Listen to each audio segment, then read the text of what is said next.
There's a moment coming in early April when one of the most feared stars in the sky rises for the first time this year, on the same morning as the full moon. For most of our history, that star has been called evil, a monster, a bringer of disaster.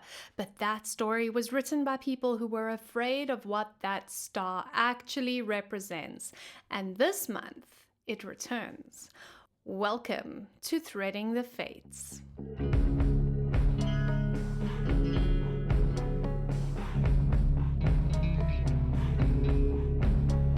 Welcome to Threading the Fates. I am Zila Ferraco, founder of the Nightshade Sanctum Mystery School. I'm a PhD microbiologist, a professional witch, and a long-time student of the sky. For several years, I trained in multiple astrology traditions. I began in Western astrology, studying the classical framework that most modern astrologers begin with. Later, I spent 2 years in formal Jyotish training, that is studying the Vedic system and learning to read the sky through that lineage. Both systems are powerful and both systems carry centuries of accumulated knowledge. But over time, I began noticing something that I just simply couldn't ignore. The sky above us, the actual living sky, was telling a story that neither system was fully describing. So, over the past several years, I've been developing my own framework for working with the heavens. A sidereal, star-based cosmology rooted in the dark feminine mythologies of the night sky. And I call that system Nightshade Starcraft. Threading the Fates is where I practice that system in real time. Each month, we look at the actual sky, the movement of the planets, the fixed stars, and the lunar passages, as well as the ancient astronomical events that shape magical timing. And I translate that into the cosmic weather that we're moving through together. The system that was built to work directly with the living star field and the system that is taught through the Nightshade Sanctum Mystery School. This month's forecast covers March 10th through early April 2026, and this particular window is very layered. We're coming out of a blood moon eclipse, moving through a rare triple convergence at the equinox, activating a powerful star passage, and culminating with the heliacal rising of Algol, one of the most misunderstood stars in the sky. So there is a lot happening in the field. Let us begin by grounding ourselves in what just happened, because the sky we're entering now is still echoing the eclipse that took place on March 3rd. Okay, so we are not starting in a neutral field. Last week there was a total lunar eclipse, a blood moon on the 3rd of March. Now, eclipse energy doesn't just vanish at midnight. The field it opens tends to stay tender for several weeks. So, before I talk about what the sky is doing from today, I first want to acknowledge what we are coming out of. A lunar eclipse is a full moon with full shadow. The moon is completely occluded by Earth, and in that occultation, what it normally reflects, solar light, the conscious narrative, the story we tell ourselves about our lives, that goes dark. What you get instead is what was already true before the light came back on. In Nightshade Starcraft, a blood moon eclipse is a severance point. So in other words, something major ended. Maybe you knew it was ending. Maybe the ending found you without warning. Either way, the eclipse has been doing its work in the field for about a week leading up to March 10th, and it continues doing it through the upcoming weeks as well. If you've been feeling like you've been moving through altered air since early March, like maybe your perception has shifted, or like old structures are crumbling at the base, or certain stories have stopped being available to you, this is generally eclipse territory. And to be honest, it's probably exactly what you need. Even if it's uncomfortable, just go on and trust it, because the eclipses, they have a massive malefic reputation, and don't get me wrong, they are not easy,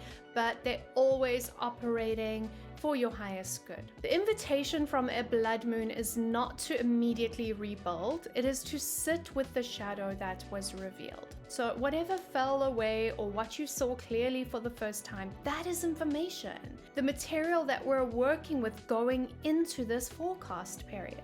So think about it. What was revealed to you during this eclipse period? What's interesting is that what follows in the next 3 to 4 weeks is a consistent build. So we basically got a reorientation happening, a restating.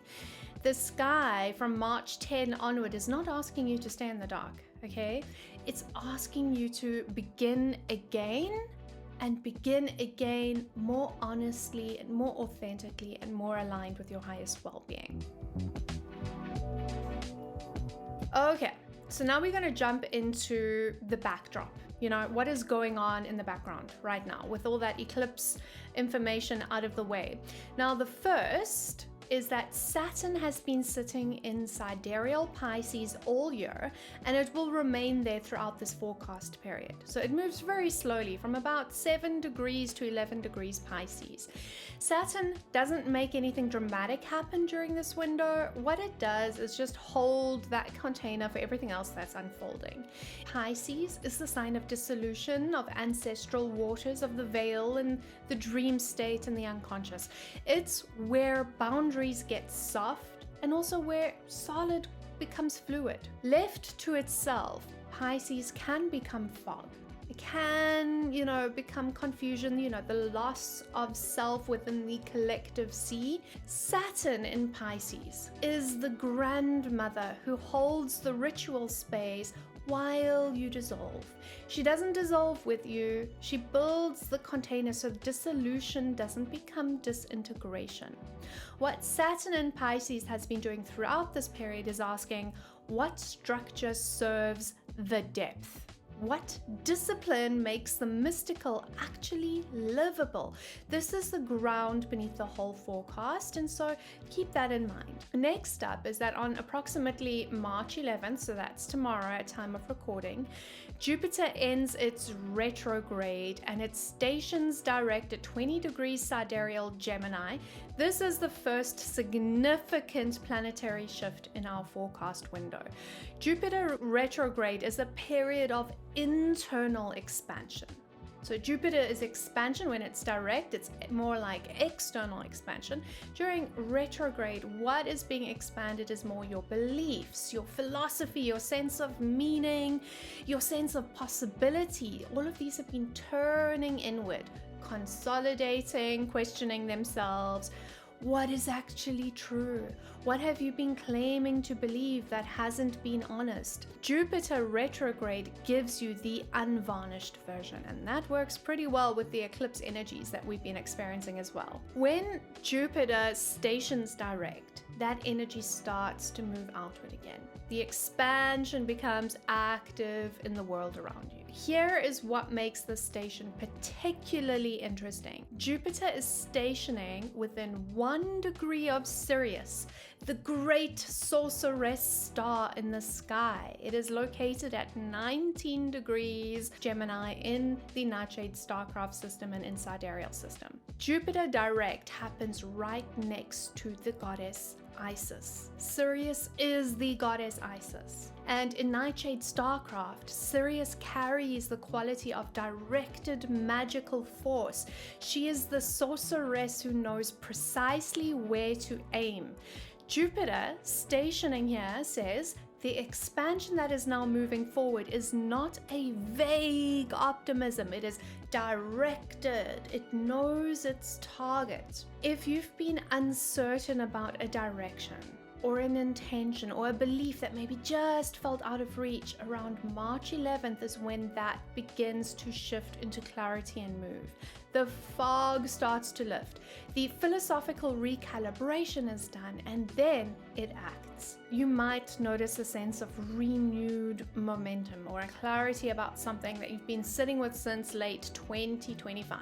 A belief becomes a plan. A question becomes an answer. Something unfreezes. If you've been enjoying the night sky this way, looking at real astronomical events behind magical timing, make sure you're subscribed so that you don't miss the next forecast. And if you want to go deeper in this work, the series is supported by my Patreon community, The Weird Circle, where we explore the sky together every month and where members can help also shape future topics and future videos and get access to a ton of additional content. But for now, let's look at what the planets themselves are doing.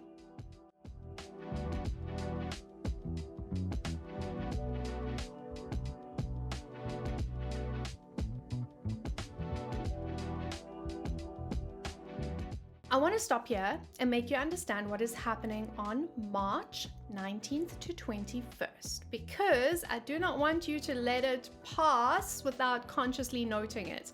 On these days, there are three major events that are converging. The first one is that Mercury stations direct. So Mercury has been retrograde in Sidereal Aquarius since late February. Mercury's been reviewing, revisiting, tangling up communication, rerouting plans, making you read the fine print again and again. And it stations direct at approximately 13 degrees Aquarius on around March the 20th. The messenger planet then returns to forward motion. So the voice clears, words start to mean what you intend them to mean again. Second, the new moon is in Sidereal Pisces. So the lunar cycle resets deep in that dissolution sign. Remember, with both Saturn present and Neptune is present there as well. This is a Pisces stellium at the new moon. The beginning is happening in the depths, not at the surface. It is seeding into the ancestral waters and not just blazing a fresh start. Okay? Then the third thing is the vernal equinox is happening in the northern hemisphere and the autumnal equinox is happening in the southern hemisphere. On the equinox, which is usually around 20th to 21st of March, day and night are equal length everywhere on Earth, and the axis of the planet is perpendicular to the sun. Every single culture that has ever watched the sky has marked this moment. It is one of the oldest ceremonial events in human civilization. This is because you could actually see it. It was a lived reality. It was profoundly important. You could stand outside and feel the exact balance point between darkness and light. In the northern hemisphere where I practice, I'm based in Zurich, this is the spring equinox. So it is Ostara, the return, the first breath of the growing season, the death of winter made official, the tipping point after which the light accumulates faster than it fades. In the southern hemisphere, where I actually originate from, I'm from South Africa, this is the autumn equinox, the opposite turn. The moment the light begins to draw in, the nights begin to lengthen, and you are moving now towards the inner season, toward the dark half of the year, toward the time of the ancestors and the crones, the witches and the hag witches. If you know me, you know I love the hag witches. I teach a midwinter workshop on them every year. Both of these equinoxes are deeply sacred. They are mirror images of the same fulcrum. The planet finds its balance point and we feel it. Okay, so there is a convergence. On March 20th to 21st, Mercury reclaims its voice. The moon begins a new cycle in the ancestral deep. The earth reaches the annual hinge between the darkness and the light. Simultaneously, spring in the north and autumn in the south. This is not a coincidence. This is a deeply important event that you must honor. I will say this plainly. If I were designing a ceremonial calendar for this period, March 19th to 20th would be the date I circled in red and I put everything else aside for.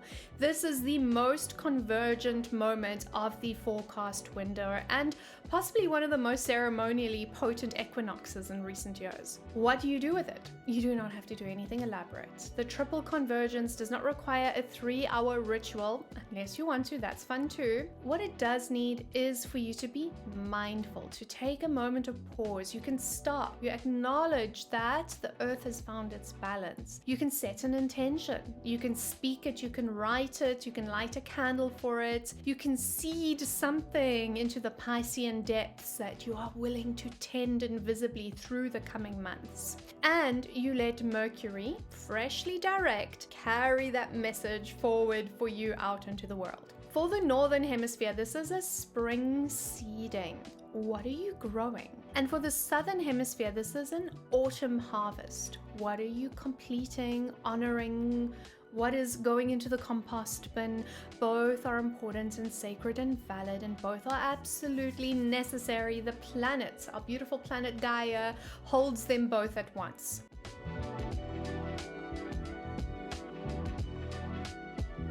Okay, we're going to talk about the moon now. Now, the moon is deeply important to me and my mystery school, the Nightshade Sanctum Mystery School. We're going to talk a little bit first about how to use lunar weather. The moon changes sign roughly every 2.5 days. In Nightshade Starcraft, the moon's journey is the primary timing layer for practical magical work. So it shows you which quality of energy is available to you on any given day and what it's activating as well in the fixed star field when it conjuncts a significant star. So think of the moon as a lens, and when it passes over a star, it illuminates that star's quality for a day. When it enters a new sign, it shifts the emotional and the intuitive register of the collective field. So for this period, the moon makes a series of significant passages, and I'm going to walk you through the ones that matter most. The first is the waning and releasing period. This is around March 10th to the 19th, and we open in that waning half of the moon cycle, the lunar cycle. The blood moon eclipse was back on March 3rd. From March 10 to 19th, we are in that waning phase. The moon moving through Scorpio, Sagittarius, Capricorn, Aquarius, and then into Pisces. This is powerful releasing energy. Let it do its work. It is for completing and clearing. The moon moving through Scorpio around March 10 to 11th carries intensity. So that is death, transformation, the underworld layer. Given the eclipse aftermath, this is actually really appropriate. Whatever the eclipse surfaced is still close to the skin during this time. Then, during through the Sagittarius transit, that's roughly March 11th to 14th, there's a desire to make meaning of what happened. Good. Let yourself look for the larger narrative without forcing it to resolve yet. Capricorn and Aquarius in the days before the new moon, so that's roughly March 14th through 19th, are practical. They are clarifying. What structures need to change? What systems serve the old patterns, not the new? Those are things to consider during that transit. Then we're going to revisit that triple convergence I spoke about earlier, but from the lunar perspectives. This is 19th to 20th of March. I've already given this event its full weight in terms of the planetary section, and I won't repeat it here, but what I want to add now is the moon's specific role in the triple convergence. The new moon is in Sidereal Pisces, and it falls at approximately 3 degrees Pisces with the sun, the moon, Saturn, and Neptune all gathered in the same sign. Okay, moon is conjunct the sun in a sign containing its structural container, which is Saturn, and the dissolution principle, which is Neptune. The new beginning happening here is a deep one. Okay, it's not superficial, it's not surface level. It is deep, it is slow, it is invisible. The lunar invitation of this new moon is simple. Plant something in the dark. Not something you're going to see grow quickly, okay? But it's time to plant something that you're willing to tend without reward, without proof, without external validation, and certainly also without constantly monitoring it. The Pisces new moon rewards faith in the invisible, and because it is also the equinox, the hinge point of the year, what you see now is aligned with the planetary axis as well. The Earth is at its most balanced. Your intention placed at this moment is placed at a pivot point. Okay, we're now going to talk about the Great Taurus passage. We're now going to talk about the Great Taurus passage, approximately on the 24th of March. This is a big deal. This is the passage that I personally have been most looking forward to discussing because it is extraordinary. In the Nightshade Starcraft system, we work with 14 foundational fixed stars, and 5 of them cluster inside Sidereal Taurus.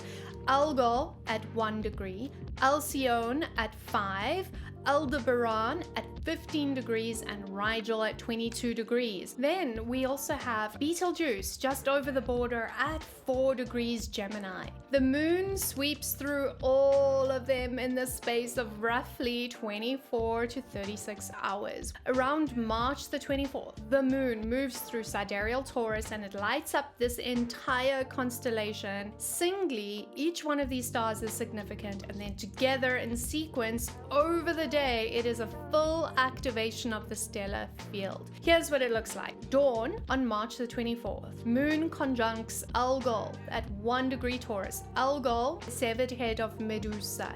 In our system, this is the reclamation of the feminine keystone. It is the most misunderstood, most demonized star in the northern sky, and therefore also the most potent medicine when reclaimed. Her conjunction with the moon in the waxing crescent phase, which is 5 days after the new moon, is building power. It is a moment of dark feminine awakening. What was called monstrous, what was called ugly, what was called dangerous is now rising. Then, in the morning of March 24th, the moon conjuncts Alcyone at 5 degrees Taurus.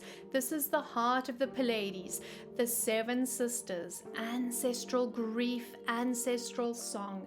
The Pleiades are the lost women, the women who became stars rather than remain in the world that wanted to diminish them. When the moon passes this beautiful star, ancestral lineages become audible. Feel for what is trying to come through from your matriline. Then in the afternoon on March the 24th, the moon conjuncts Aldebaran at 15 degrees Taurus, the watcher of the east, the red eye of the bull. Aldebaran asks for honest reckoning, the threshold gaze.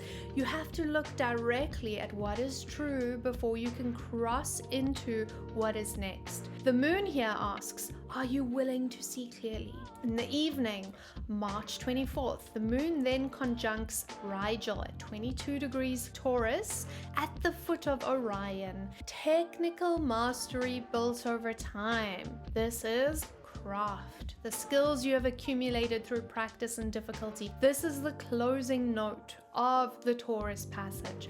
After the raw reclamation, after the ancestral grief, after the honest threshold, comes the reminder that you have that which you need. On March 25th to 26th, the moon moves into Gemini, conjuncts Betelgeuse at 4 degrees Gemini, and then Sirius at 19 degrees Gemini. Betelgeuse is the reaching force, the impulse to act before analysis is complete. And then Sirius, remember from earlier, is directed magical force. She is the great sorceress. She is the goddess Isis. And remember, Jupiter is also sitting right next to Sirius during this entire period, just having stationed direct. The moon lighting up Sirius with Jupiter present is a moment of amplified magical intention. So, March 24th is a day for intentional magical work. If you work with dark feminine energies, with ancestral practice, with witchcraft and spellcraft, this is one of the most supported days of the month. Do your working at dawn if you can, to catch Algol during the conjunction. The entire day then carries the thread.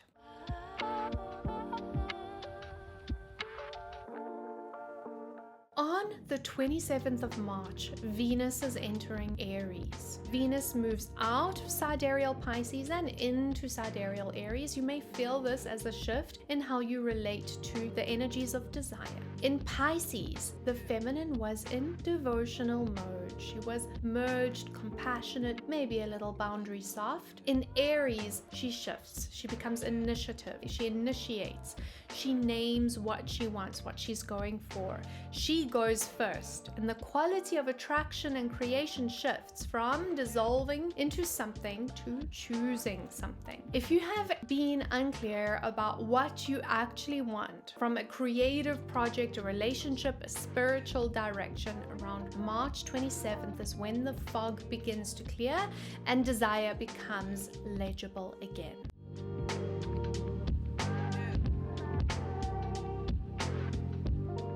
Okay, We then have the Algol rising happening, at least in Zurich. You'll have to find your local date, but in Zurich it is the 2nd of April, okay, about 5:57 a.m. But first, what is a heliacal rising? Before I tell you what this means, I have to tell you what it is, because heliacal risings are one of the most ancient astronomical events in human civilization.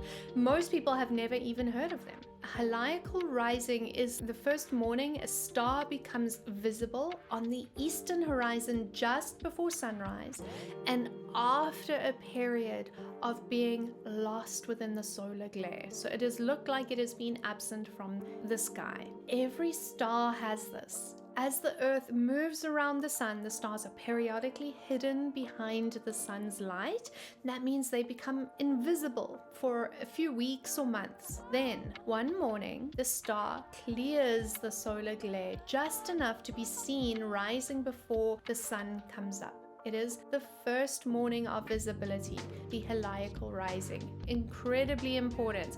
In antiquity, these events were among the most important astronomical events ever tracked. They were the calendrical markers, the beginning of the agricultural year, the signal to plant, to harvest, to go to war.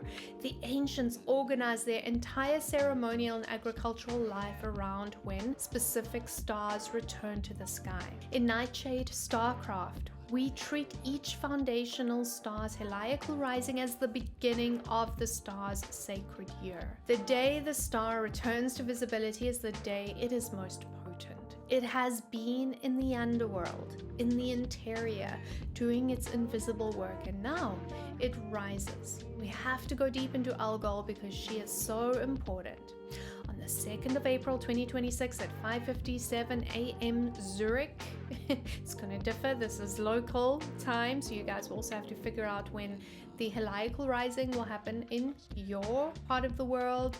But basically, Algol is the 7th of Medusa, the most demonized star in the Western sky mythology, and she makes her rising. In the Nightshade Sanctum, we work with the dark feminine, we work with the demonized and villainized feminine, and we reclaim it as important and powerful and sacred. So, Algol holds the quality that we call the Reclamation keystone. This is the star that was systematically stripped of its original meaning and reframed as evil and dangerous and malevolent. Before patriarchal mythology got hold of it, Algol was associated with feminine power, with the protective Gorgon, with the terrifying sacred feminine that patriarchy needed to name as a monster in order to neutralize. The severed head is the original symbol, the sacred feminine power cut off and held captive. What the heliacal rising means is that Algol returns to the morning sky. The star rises before the sun, and it does this on a full moon day. Yes, you heard that right. April the 2nd, the full moon falls at 16 degrees Sidereal Virgo with the sun at 17 degrees Sidereal Pisces. The moon in Virgo, the grain goddess, the priestess, the one who knows what has been harvested, and she opposes the sun in Pisces. The tension here is beautiful. What we have is the mystical dissolution of Pisces held up against the discerning, practical sacred of Virgo. What emerged from the deep in the Pisces new moon is now being seen in the light, measured and integrated. On that same morning before dawn, Algol rises for the first time since being hidden in the solar glare. The severed feminine power returns to the sky on a full moon morning. I want you to sit with that for a moment. The demonized feminine, the one they call a monster, the one whose name they used for centuries to mean disaster and evil. She rises with the full moon at first light in early April. Okay, just a note about timing. That exact day is going to differ. There's about a 2-week period where that is going to be true for your location. Look it up, or you can just work with it on this 2nd of April. That is absolutely fine as well. If you're able, wake up before dawn on that day. Go outside or look east at 5:57 a.m. if you're in Zurich. adjust that time for your own location. Algol is rising. Then watch the full moon in the west, setting as Algol rises in the east.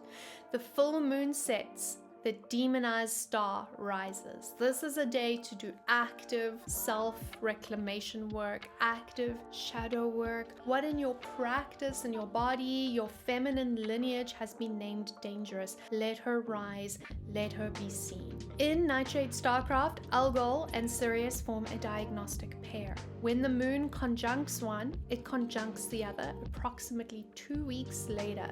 The severing, so Algol, and then the directed magical response is Sirius. The wound and the sorcery that then addresses. We saw the moon pass Algol around 24th of March, right? We saw Sirius illuminated the same sky we had Jupiter direct, and now on March the 2nd, Algol herself rises. The axis is active throughout this entire period. This is a month of dark feminine reclamation. This is a structural quality of the sky, and it is very important, and most astrologers will never even notice this. Okay, that was a lot so far, I know, but we're not done yet.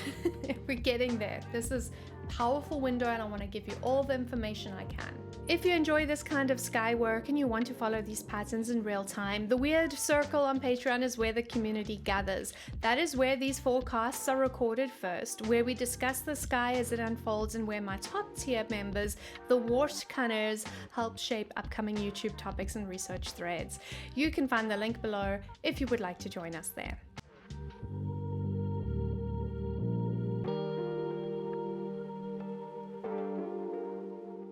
We're going to talk about early April now. Just past that April 2nd full moon and Algol rising, there's one more significant shift, and that is Mars entering Sidereal Pisces around the 4th of April. Mars has been in Sidereal Aquarius throughout this window. Action toward collective systems, disrupting structure, working in the visible realm. When Mars moves into Pisces, the quality of the action then shifts. Pisces doesn't give Mars a clear enemy, a visible target, a structured battle plan. Mars in Pisces acts from the unconscious. It is an excellent time for invisible workings, for energetic protection of your space, for action, what happens beneath the surface, that kind of thing, that action that happens in the background. What this means practically is if you've been frustrated that your actions haven't been landing, don't force it after April the 4th. Let the work become interior for a while. The most powerful thing that you can do is often what no one can see you doing. And that is how this period closes. After the Algol rising, after the full moon, after the whole layered month of reclamation and reorientation, Mars moves into the depths. The warrior goes underwater. So let me give you the thread, because with this much moving, it is easy to lose the narrative. You're coming out of a blood moon eclipse that has ended something. From March the 10th through the 7th of April, the sky offers you in sequence a philosophical thaw with Jupiter direct at Sirius, a planetary hinge of extraordinary depth. Then the triple convergence of the Equinox, the new moon, and Mercury moving direct. And the most potent fixed star passage of this season, we've got the Taurus cluster then happening on March 24th, the return of the demonized feminine to the visible sky. Algol, Heliacal rising on the full moon, April the 2nd, and a final retreat into the invisible work, which is Mars into Pisces. So that is the sky from March 10th through early April. A period that begins with eclipse aftermath, moves through the hinge point of the equinox, activates a powerful star passage, and ends with the return of one of the most demonized feminine stars in the heavens. Release, recalibration, and reclamation. And then the work going underground. If you're someone who watches the sky, whether for magical practice, spiritual timing, or simple wonder and awe, these are the moments worth marking. If you do any workings this month, pay attention to March 24th and April 2nd, those are the days when the star field itself is speaking the loudest. If you want to learn the deeper structure behind what you're seeing here, the fixed star framework, the cosmology, and the full methodology of Nightshade Starcraft, that is taught inside the Nightshade Sanctum Mystery School, and you can find that at nightshadesanctum.com. And if you want to keep watching the sky together every month, stay here, you're in the right place. This is Threading the Fates, and the sky is always moving. I'll see you in the next forecast.